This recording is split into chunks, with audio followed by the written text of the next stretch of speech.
Students, in today's lecture, under this section of linear algebra, we will discuss several very important topics regarding matrices. Those are characteristic polynomial, minimal polynomial, and positive definite matrix. First of all, we define characteristic polynomial. For a square matrix of order n cross n, expansion of this particular determinant A minus lambda I, which we will see in next slide, that how that expansion will be seen. So if we expand this determinant for a square matrix of order n cross n, where lambda is a real, maybe complex number, and I is the identity matrix of order of A, then that will be obtained as a polynomial of degree n. That is, if n cross n is the order of that square matrix, then n will be the degree of that expansion, and that will be a polynomial in variable lambda, and it is said to be a characteristic polynomial of matrix A, and it is represented as Ca lambda, C for characteristic polynomial in variable lambda for matrix A is equals to mod A minus lambda I. You can use some other symbol also, but the important thing is to know about the name, that it is nothing but characteristic polynomial. If that characteristic polynomial is equated with 0, that mod A minus lambda is equals to 0, that means that the equation of degree n will become will be created because of equating that polynomial with 0. Then it is said to be a characteristic equation of matrix A. Then we discuss the definition of minimal polynomial.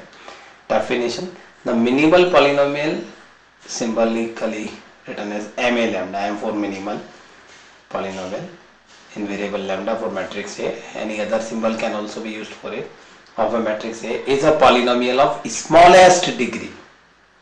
That is important. The smallest possible degree for which that ma lambda equals to 0 equation is satisfied.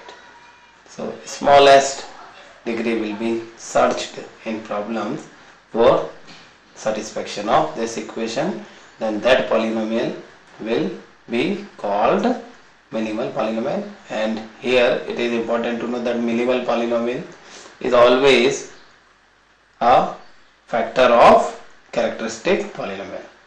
That is, characteristic polynomial can always be divided by minimal polynomial. So it is about theoretical introduction of characteristic polynomial and minimal polynomial. Practically, in next slide we will see these two by virtue of an example. Now you can see a 3 cross 3 square matrix A is given, and we have to find both characteristic polynomial for this matrix A and minimal polynomial for the same matrix. First part, characteristic polynomial is mod A minus lambda I, that determinant, and it is very simple to write that determinant. What you have to do, you have to change these elements of principal diagonal of matrix A, that is minus 2, 1 and 0 are elements of principal diagonal of matrix A. You have to subtract lambda from all those elements. Minus 2 minus lambda, 1 minus lambda, 0 minus lambda means minus lambda, and remaining all elements of that matrix A remains invariant, that is 2 minus 3, like 2 minus 3 here, then 2 minus 6, that 2 minus 6, and minus 1 minus 2 minus 1 minus 2. So that is how you have to create that mod A minus lambda I determinant directly using matrix A. And then you have to expand that determinant. By expanding, you will find that cubic equation in lambda, and if you factorize, it is very important to factorize this cubic equation. It is factorized as minus lambda plus 3 whole square into lambda minus 5. So that is about solution of first part, that is characteristic polynomial of that square matrix of order 3 cross 3 is obtained in variable lambda as an expression of degree 3. Fine. Let's talk about that important minimal polynomial of matrix A. And for finding minimal polynomial, we start with that characteristic polynomial again, and what we are doing, we are equating that characteristic polynomial with 0, means that part with 0, that is a characteristic equation is constituted here, and by solving that characteristic equation, value or values of lambda, say -3 2 times and 5 1 time, so 3 values of that cubic equation are obtained for variable lambda. And using these 3 values with that very important statement, if you read this statement, then you can connect those values of lambda with that. As per the statement that all distinct roots of characteristic equation, that is all distinct roots in this problem for this particular expression of matrix A are also roots of the minimal equation. That is very important statement to remember solving any problem for finding minimal polynomial of any matrix. How? Because all distinct roots as it's written. What about distinct roots of characteristic equation in this problem? There are 3 roots, -3, -3, 5. But as far as distinct, different roots of that characteristic equation are concerned, we have only 2. -3 is repeating, so it's taken only one time. So -3 and +5 are 2 distinct roots. And these 2 distinct roots of matrix A are also roots of the minimal equation. That means MA lambda, what we have to find, we haven't find it, equals to 0. That is, these 2 distinct roots, -3 and +5, will satisfy this equation also. And that simply means that minimal polynomial of matrix A can be assumed. We are not confirming it, but it can be initially assumed either as MA lambda equals to as product of these 2 distinct roots and factors are created as lambda +3 into lambda -5. That is, if you substitute that equals to 0, you will find lambda equals to +5 and -3. So it is as minimal, the minimum possible 2 factors can be multiplied there, or the whole characteristic polynomial can also be assumed here. So we have to check with this part first. If it is obtained as MA lambda, it's fine. If not, then that other possible option for MA lambda will be confirmed. We will see it in next slide. Like I was discussing in the final step of previous slide, we first check MA lambda equals to lambda +3 lambda -5. Is it possible or not as minimal polynomial of that given matrix A? We initially multiply these 2 factors just to expand it, just to find expanded form, that is lambda square minus 2 lambda minus 15. If it is minimal polynomial of A, then what is required? We have to check this. Lambda square minus 2 lambda minus 15 is equals to 0. That equation is satisfied by that matrix A or not. If that equation is satisfied by matrix A, it will be confirmed that MA lambda is given by this expression. And if it is not satisfied by matrix A, then the other option will be confirmed. So matrix A is to be substituted here in place of lambda.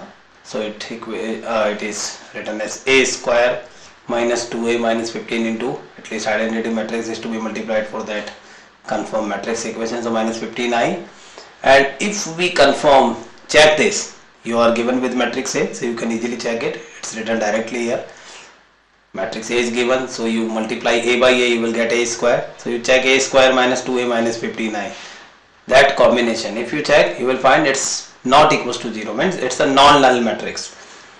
It's not a null matrix of order 3 cross 3. At least one of the elements of that expression will come as non-zero element. And if it is non-null matrix, that means that equation is not satisfied by matrix A. So that option initially which we assumed is not correct for minimal polynomial of matrix A. If it's not correct, then the other option, that MA lambda, which we assumed is equals to lambda plus 3 whole square into lambda minus 5, is surely a minimal polynomial. Let's talk about one very important fact regarding this minimal polynomial. For say any 3 cross 3 square matrix A, if characteristic equation is assumed that lambda minus A, lambda minus B, lambda minus C, such that A not equals to B not equals to C, all three are different. That means 3 distinct roots are there. And in that previous example, What was the case? Two roots were same, so we checked this all. But if all three distinct roots are there, then there is no issue. That means the characteristic polynomial becomes the minimal polynomial itself. Now we discuss one more important topic, that is positive definite matrix. Definition of this: a symmetric matrix A, that means A is to be symmetric, then only we can discuss this concept, is said to be positive definite if there exists a real column matrix X such that X transpose into A into X is positive. That product is positive. And is there any possibility of existing of such real column X or not? And we can't check every column and hit and trial method, it's not possible. So practically we will not use this definition to solve the problems, but we will do practically. An example is given there to understand that. Check whether that matrix of 3 cross 3 matrix A, which is symmetric. You can check 3 1 1 3 1 minus 1 is first row and 3 1 minus 1 is first column, then 1 3 minus 1 second row, 1 3 minus 1 second column, minus 1 5 third row, minus 1 5 third column. So it's symmetric. Is it positive definite or not? That's what we have to check. Practically it's very easy to check this. How? A matrix A is given. First we calculate determinant A1 regarding that matrix. That symbol is given, determinant A1. A1 means you have to take that 1 1 position under consideration, determinant of that element only. So it's determinant of only one element, and determinant of only one element is always equals to that element.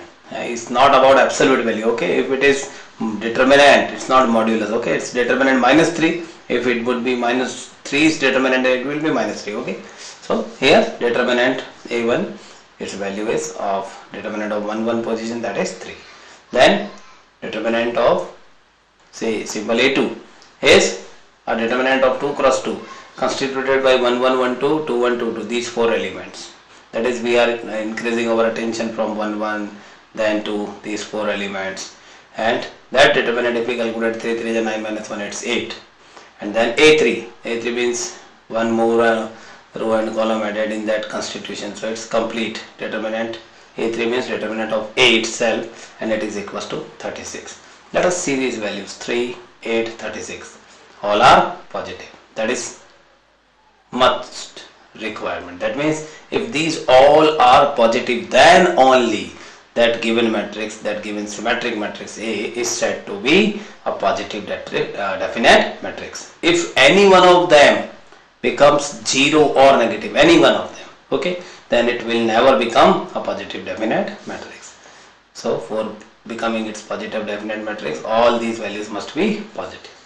So it's all our several important concepts of matrices under the section of linear algebra.